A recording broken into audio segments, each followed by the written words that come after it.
तो दोस्तों आज की जो वीडियो में लगभग हम 50 प्रश्न करेंगे। ठीक है, अंत में आपको एक चैलेंजिंग प्रश्न भी दिया जाएगा, सभी ने उसका उत्तर कमेंट बॉक्स में करना है। और आज के जो प्रश्न है काफ़ी महत्वपूर्ण प्रश्न है। चलिए शुरू करते हैं। पहला प्रश्न देखिए, अग्रदास को बाग बगीचों का प्रेमी किसने कहा है? महत्वपूर्ण प्रश्न है, पहला ही प्रश्न बताएंगे क्या उत्तर जाएगा। विकल्प नंबर क्या हो जाएगा? सी सही हो जाएगा, नाभादास। ठीक है, अगर बात करें नाभादास की तो नाभादास जी अग्रदास जी के क्या थे? शिष्य थे। ठीक है, और अगर हम बात करें अग्रदास जी के गुरु की तो इनके गुरु का नाम क्या था? कृष्ण दास पैहारी। ठीक है, महत्वपूर्ण है ये, छोटे छोटे तथ्य आपको पता होने चाहिए। और जो अग्रदास जी थे रसिक संप्रदाय के प्रवर्तक थे। ठीक है, नोट कर लीजिएगा, रसिक संप्रदाय किसके थे? रसिक संप्रदाय के प्रवर्तक ये थे। ठीक है, इनकी कुछ महत्वपूर्ण रचनाएं थी जो कि एग्जाम में आपसे पूछी जा सकती हैं।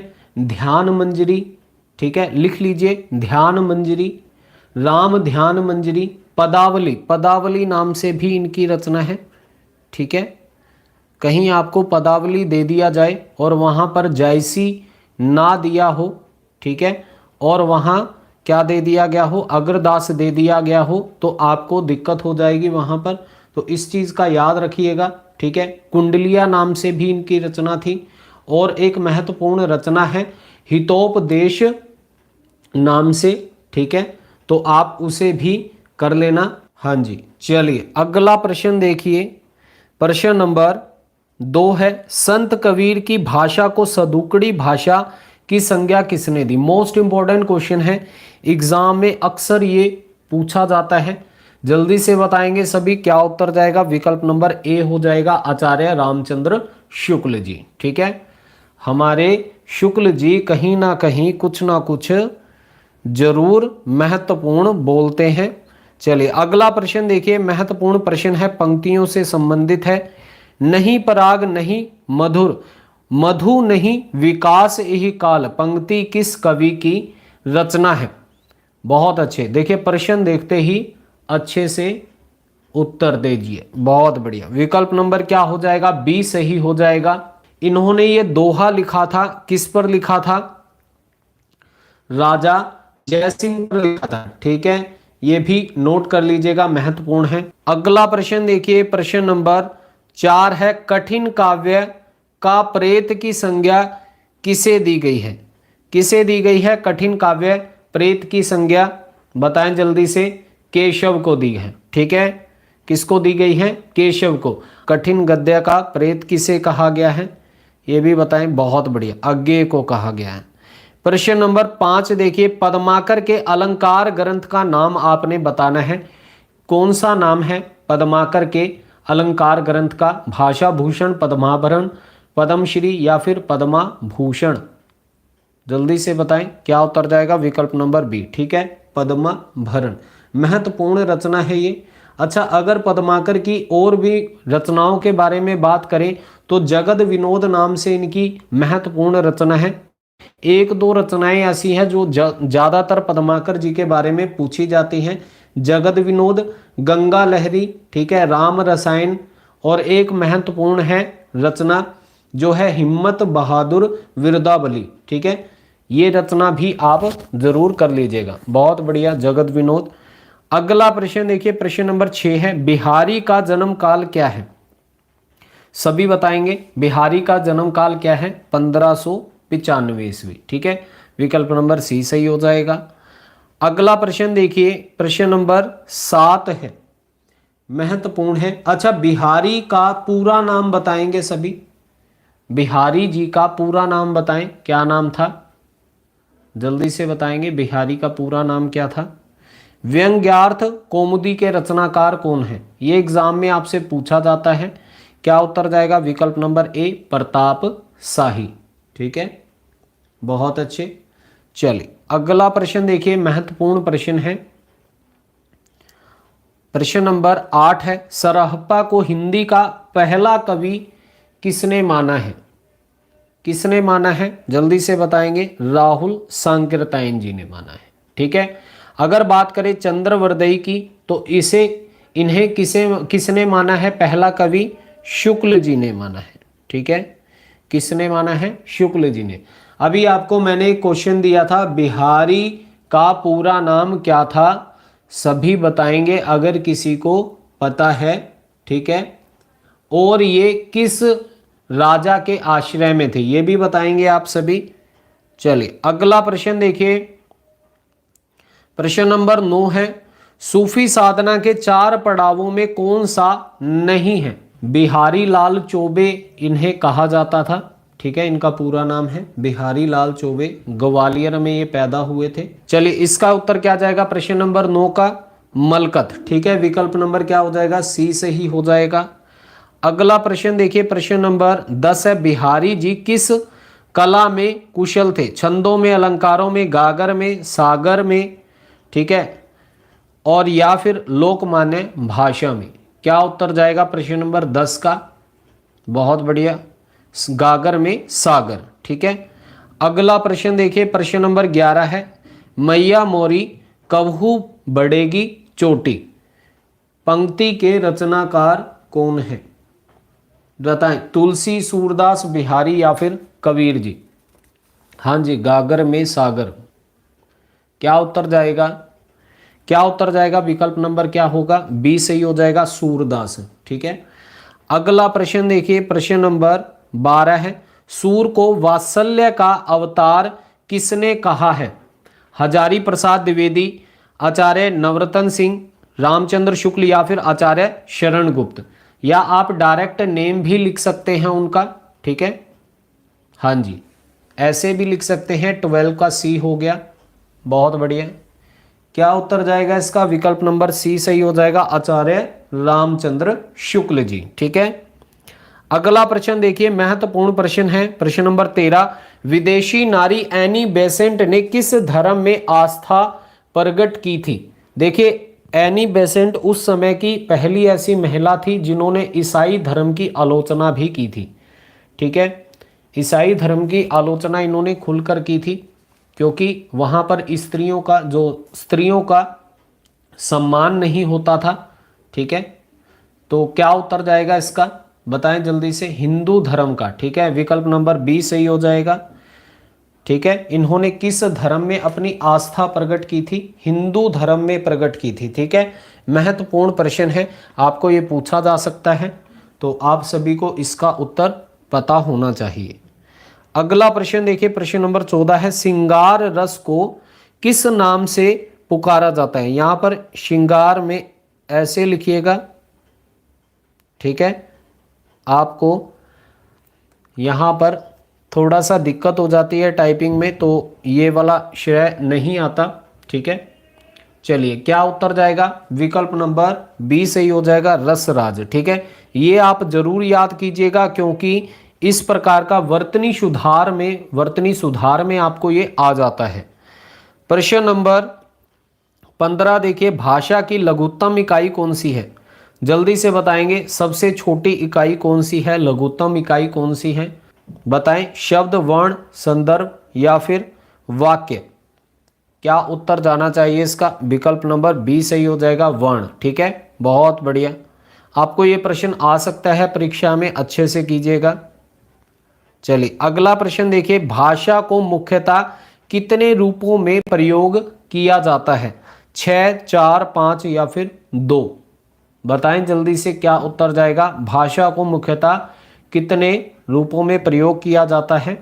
कितने रूपों में? 2 रूपों में। ठीक है, कौन कौन सी हैं वो भी आप सभी बताएंगे। चलिए अगला प्रश्न देखिए, प्रश्न नंबर 7 है, रसखान के लिए इन मुसलमान कवि जन पर कोटिक हिंदू बारिये, ये पंक्तियां किसने कही थी? शुक्ल जी ने, हजारी प्रसाद द्विवेदी, रामचंद्र शुक्ल जी, भारत तेंदु हरिश्चंद्र या फिर श्री नारायण जी ने? बहुत अच्छे, क्या उत्तर जाएगा? विकल्प नंबर बी सही हो जाएगा, भारत तेंदु।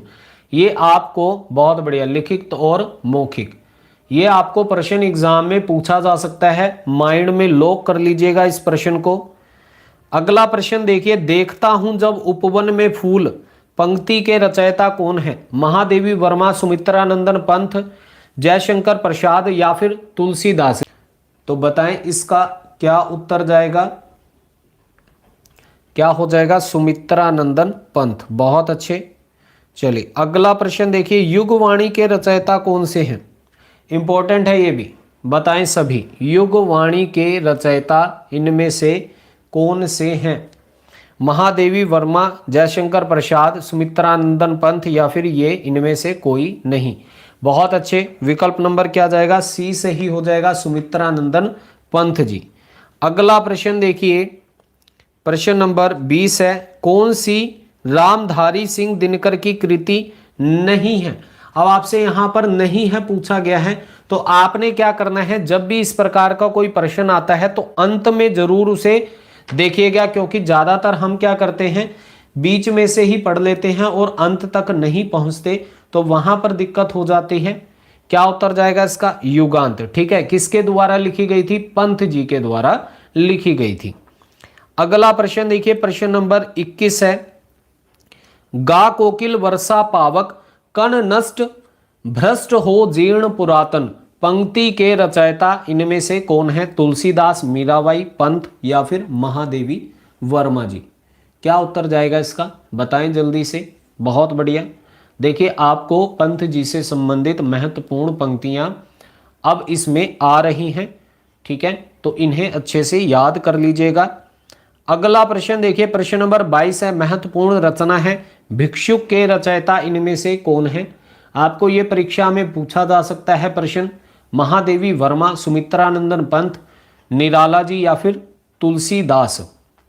देखिए अगर ऐसा प्रश्न आता है तो डायरेक्ट आंसर दीजिए, बिल्कुल बेझिझक होकर, है ना, आपकी क्वालिटी का यहां पर पता लगता है।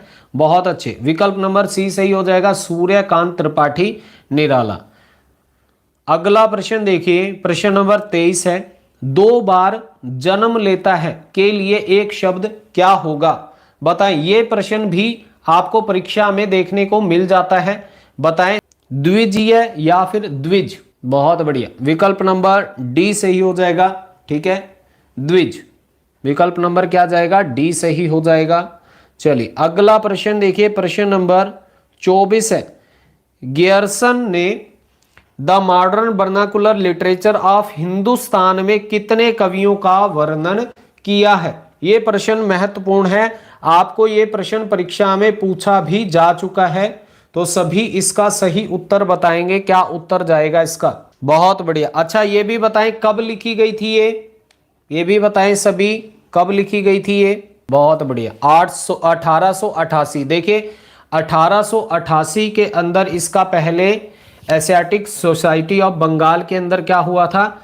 प्रकाशन हुआ था, लेकिन जब स्वतंत्र रूप से इसको प्रकाशित किया तो 1899 ईस्वी में इसे स्वतंत्र रूप से प्रकाशित किया गया था। ठीक है, तो आपको ऑप्शन में या तो 1888 आएगा, ठीक है, तो आपने 1888 ही चूज करके आना है। ठीक है, तो ये भी याद रखिएगा। और 1899 ईस्वी में स्वतंत्र रूप से ये प्रकाशित हुई थी। ठीक है, इसमें कितने कवियों की संख्या थी? 952 कवि थे। ठीक है, कौन सी भाषा में ये लिखा गया था ये भी बताएंगे, कौन सी भाषा में लिखा गया था? इंग्लिश में। ठीक है, आपको ये छोटे मोटी चीजें जो हैं इस से संबंधित आपको पूछी जा सकती हैं।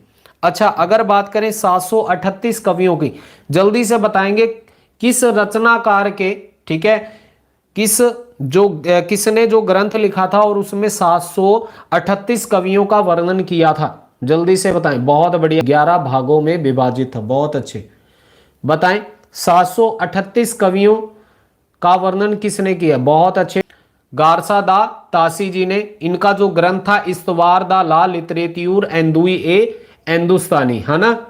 बहुत बढ़िया। अच्छा, इस ग्रंथ में जो गारसा दा तासी के ग्रंथ में इन्होंने कितने कवि हिंदी कवि रखे थे? 72 हिंदी कवि रखे थे। ठीक है, और भाषा उसकी कौन सी थी? फ्रेंच भाषा थी। 1839 ईस्वी में ये पहला पहले प्रकाशित हुआ था। चलिए अगला प्रश्न देखिए, प्रश्न नंबर 25 है, इंपॉर्टेंट क्वेश्चन है। ज्यादातर परीक्षा में मिश्र बंधुओं से संबंधित यही प्रश्न पूछे जाते हैं।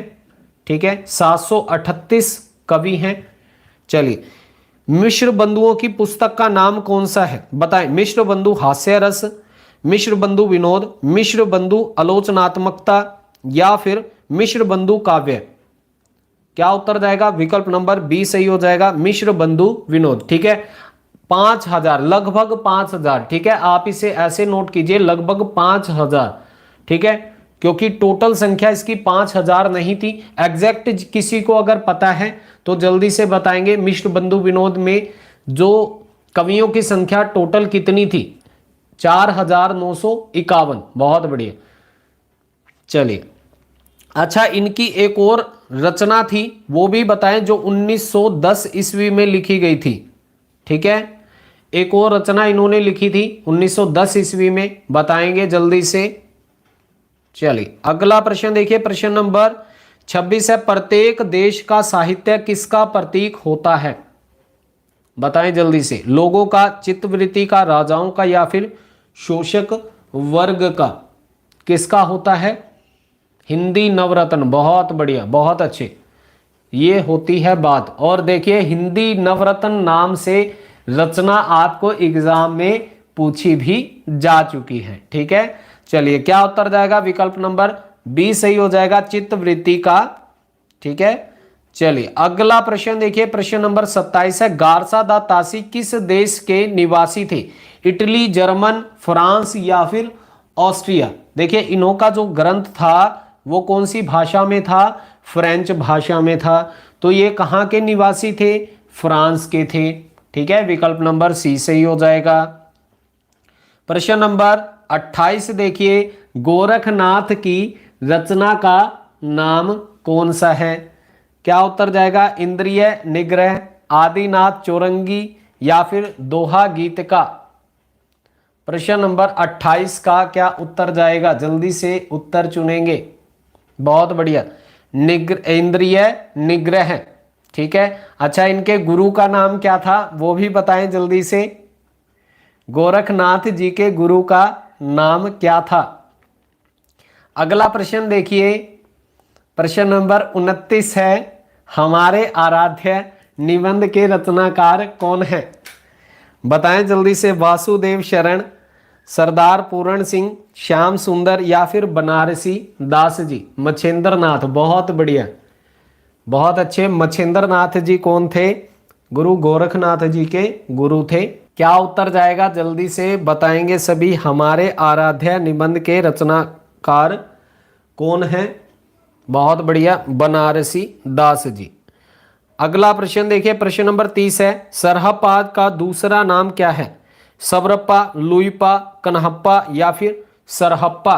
बहुत बढ़िया, विकल्प नंबर क्या हो जाएगा? डी सही हो जाएगा, सरहप्पा। देखिए, आपने इन तीनों से संबंधित, इन तीनों चारों से संबंधित, ठीक है, एक लुइपा जी से संबंधित भी प्रश्न आपको बन सकता है।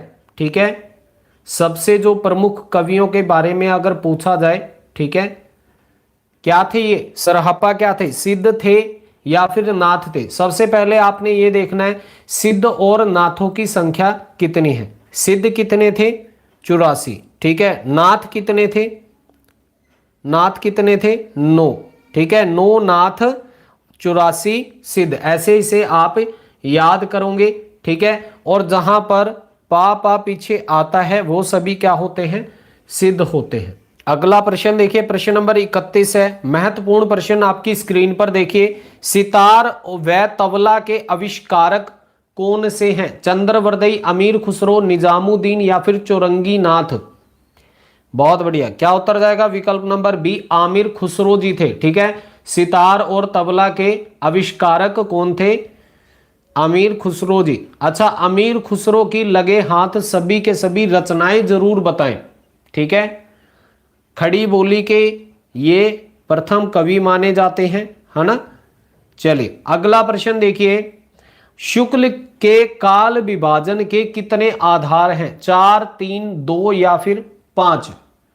बताएंगे जल्दी से क्या उत्तर जाएगा। शुक्ल के काल विभाजन के कितने आधार हैं। खालिक बारी, बहुत बढ़िया। दो सुखने, मुकरियां, बहुत अच्छे। हालात ए कन्हैया, बहुत बढ़िया, वेरी नाइस। इसका क्या उत्तर जाएगा। शुक्ल ने जो काल विभाजन के कितने आधार माने हैं, 4 माने हैं। ठीक है, ठीक है, कितने माने हैं, 4 माने हैं। अगला प्रश्न देखिए, प्रश्न नंबर 33 है, हिंदी कहानी का विकास किस पत्रिका से हुआ है। बताएं जल्दी से। इंदुमती, सरस्वती, साप्ताहिक या फिर मासिक, किस से हुआ था। सरस्वती पत्रिका। ठीक है, विकल्प नंबर क्या जाएगा, बी सही हो जाएगा। चलिए अगला प्रश्न देखिए, प्रश्न नंबर 34 है, कहानी संग्रह चिंगारियों को किसने जब्त किया था। इंपॉर्टेंट है ये। सबसे पहले आप सभी इसका उत्तर देने से पहले बताएंगे कि चिंगारियां जो कहानी संग्रह था वो किसका था। सबसे पहले तो ये सभी बताएं, ठीक है, फिर उसके बाद इसका उत्तर भी जरूर दें। बहुत बढ़िया, विकल्प नंबर इसका सी सही हो जाएगा। सभी ने बताना है कि चिंगारियां जो कहानी संग्रह था वो किसका था। ठीक है, उग्र जी का, बहुत अच्छे, बहुत बढ़िया। प्रश्न नंबर 35 देखिए, नए पुराने झरोके किसकी कृति है। इंपॉर्टेंट है ये, जल्दी से बताएंगे क्या उत्तर जाएगा। क्या उत्तर जाएगा जी। सुमित्रा नंदन पंत, कृष्णा सोबती, हरिवंश राय बच्चन या फिर हरिशंकर परसाई। बहुत बढ़िया, बहुत अच्छे, हरिवंश राय बच्चन जी। ठीक है, प्रश्न नंबर 36 देखिए, प्रेमचंद का एकमात्र ऐतिहासिक उपन्यास कौन सा है। एग्जाम में आपसे ये पूछा जाता है, बताएंगे। हम खुरमा व हम शबाब, रूठी रानी, दो सखियों का विवाह या फिर चित्रलेखा। चलिए बताएं क्या उत्तर जाएगा। विकल्प नंबर बी सही हो जाएगा, रूठी रानी।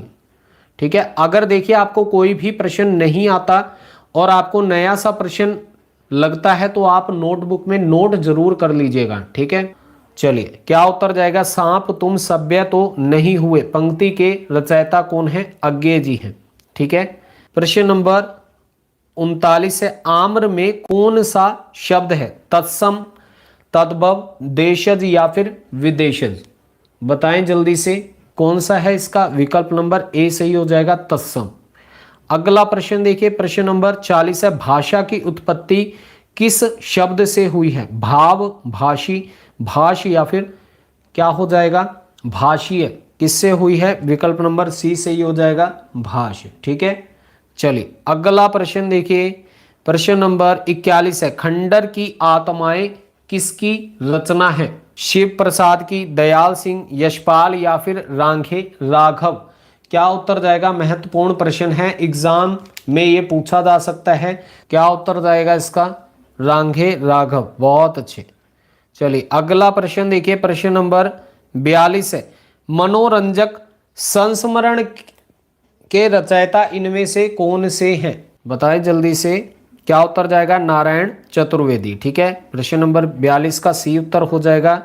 यशपाल के उपन्यास दिव्या में किसकी समस्या का जो वर्णन किया गया है। ठीक है, ये स्त्री की समस्या का वर्णन किया है। विकल्प नंबर क्या हो जाएगा, बी सही हो जाएगा। प्रश्न नंबर 44 है, अमृत राय के पहले उपन्यास का नाम आप सभी ने बताना है। क्या उत्तर जाएगा इसका। विकल्प नंबर क्या हो जाएगा, सी सही हो जाएगा, बीज। ठीक है, विकल्प नंबर सी सही हो जाएगा, बीज। अगला प्रश्न देखिए, प्रश्न नंबर 45 है, महाभोज कैसा उपन्यास है। बताएं, सामाजिक, राजनीतिक, आर्थिक या फिर पारिवारिक। बहुत बढ़िया, राजनीतिक है।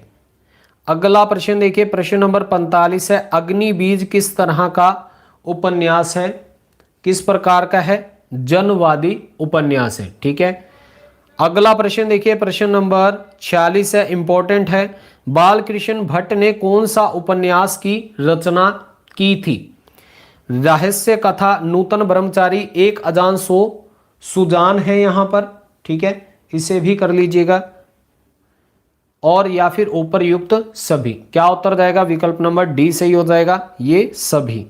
प्रश्न नंबर 47 देखिए, जयशंकर प्रसाद की प्रथम कहानी कौन सी है। छायाग्राम, प्रतिध्वनि या फिर सिकंदर की शपथ।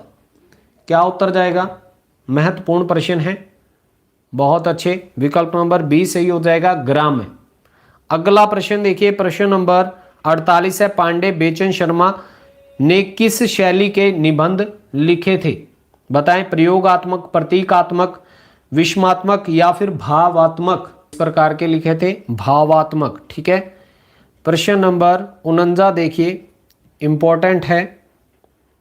ऊंचे घोर मंदिर के अंदर रहन बारी, ऊंचे घोर मंदिर के अंदर रहाती है में कौन सा अलंकार है?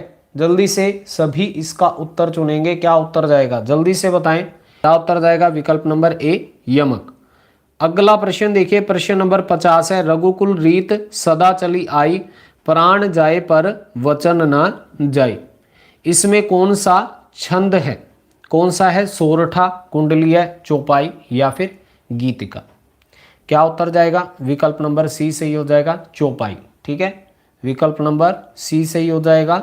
आपका जो आज का चैलेंजिंग प्रश्न है, कमर्शियल बैंक का हिंदी में क्या अर्थ है? आप सभी ने ये कमेंट बॉक्स में उत्तर देना है। ठीक है, यहां पर किसी ने भी नहीं देना है। कमर्शियल बैंक का हिंदी में अर्थ बताना है, वित्त बैंक, वाणिज्य बैंक, ग्रामीण बैंक या फिर कृषि बैंक। आपको ये प्रश्न परीक्षा में पूछा जा सकता है। ठीक है, तो आप सभी ने कमेंट बॉक्स में इसका उत्तर देना है, यहां पर किसी ने नहीं देना है। तो दोस्तों, ये थी महत्वपूर्ण क्लास जिसमें हमने 50 प्रश्न किए हैं हिंदी साहित्य और व्याकरण से संबंधित। अगर वीडियो से कुछ सीखने को मिला तो प्लीज़ वीडियो को लाइक शेयर जरूर करें, और जितने भी नए साथी चैनल पर जुड़े हैं, चैनल को सब्सक्राइब कर बेल आइकन को भी प्रेस जरूर कर दें। देखिए, सबसे पहले क्या, जब भी आप क्लास देखते हैं, कोई भी क्लास, मेरी नहीं या किसी की भी देखते हैं यूट्यूब पर, तो आप एक बार डिस्क्रिप्शन बॉक्स जरूर देखा करें, क्योंकि वहाँ पर कई बार पिन किया होता है। तो मेरी भी जो क्लासेस में अगर कोई भी प्रश्न गलत लगता है तो वहाँ पर पिन किया होगा, आपने नीचे देख लेगा। ठीक है, सभी वहाँ पर देखें। अगर किसी भी प्रकार का कोई प्रश्न है ऐसा, तो आप गलत ना करते हुए उसे सही करें। ठीक है, तो ये ध्यान रखें सभी क्लासेस में, जितनी भी आप देखते हैं यूट्यूब पर। ठीक है, चलिए मिलते हैं अगली वीडियो में। जय हिंद।